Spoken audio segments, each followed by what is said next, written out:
tried on some old golfing clothes and we practiced golfing.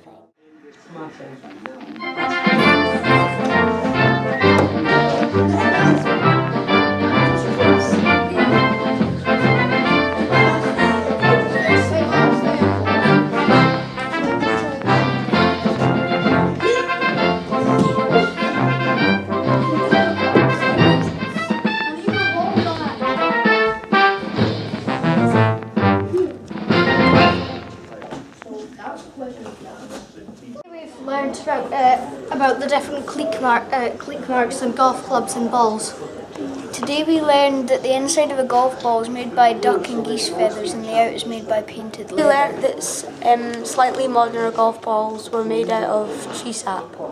Today I have learned that inside a golf ball they put a top hat full of geese feathers and duck feathers inside. So you've all had a chance to handle a modern golf ball and look at them or even to see them on the TV. But what I've got here, just in my hand, is one of our earliest types of golf ball. And what I'd like you to do, I'm going to pass it round and I want you to have a handle of it and feel it.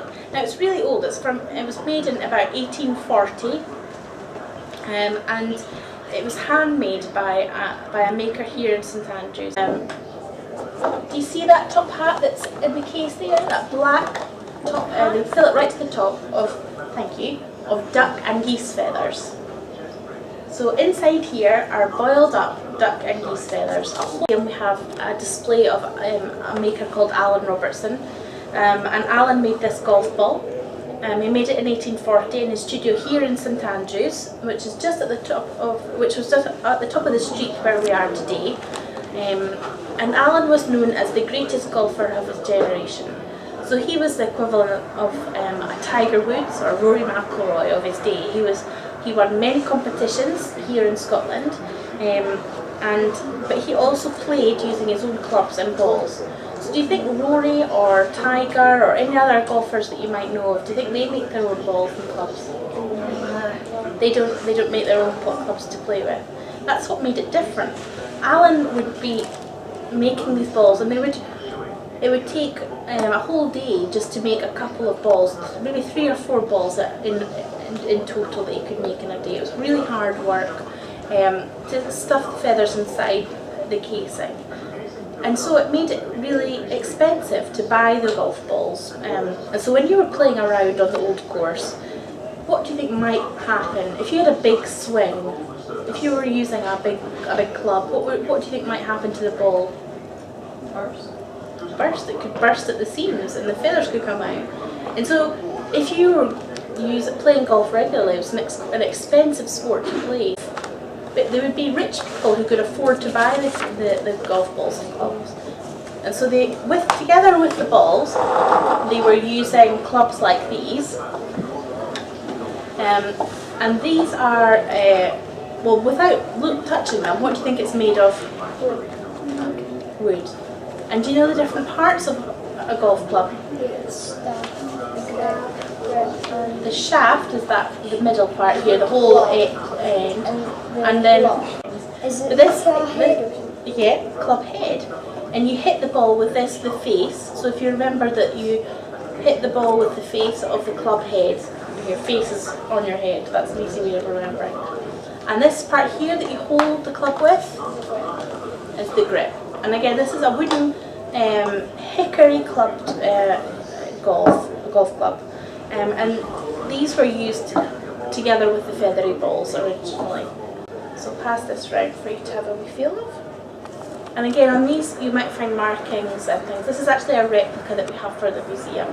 But the originals were made from the 1840s onwards. So as these types of equipment were expensive, more and more people were wanting to play golf. They were wanting to be able to afford to play golf. And so a new invention for golf was created in about 1848. And this type of ball, now this doesn't look like a ball at all, does it? It's been sliced, it's been cracked. Obviously someone who is quite a violent golfer, I think, has been playing with using this ball. And this is type of golf ball is called a gutta percha golf ball. Over in the case just behind you over here, it talks about gutta percha, black ball, and those were the original types of gutty balls. They were called gutty balls for short. And these gutty balls were less expensive to manufacture, and they could make more of them. And they found over time that if balls had small nicks on them or small markings, that they would actually fly better through the air. Not as much as that ball there has been hacked to pieces a wee bit. But you can feel it's the outside of it smooth like a feathery ball. No, it has wee grooves on it, doesn't it? It's wee. Yeah, it's made out of wood as well. Well, it's the sap, it's the gutta percha, that's what it looks like on the inside. The grooves on it would make it fly better in the air. They found with better aerodynamics. The game itself, that is known today, golf, where a ball is played into a hole, was first played like this in Scotland, particularly here in St Andrews. There are other areas of the country, some clubs and societies in Edinburgh, and down south in England near London there were early clubs and societies, people playing golf in a group. But in Scotland is where the other ball and stick games developed. So there were other games that would use a club to hit a ball across the land, but here in Scotland the ball was played into a hole, which made it distinct from any other type of ball and stick game.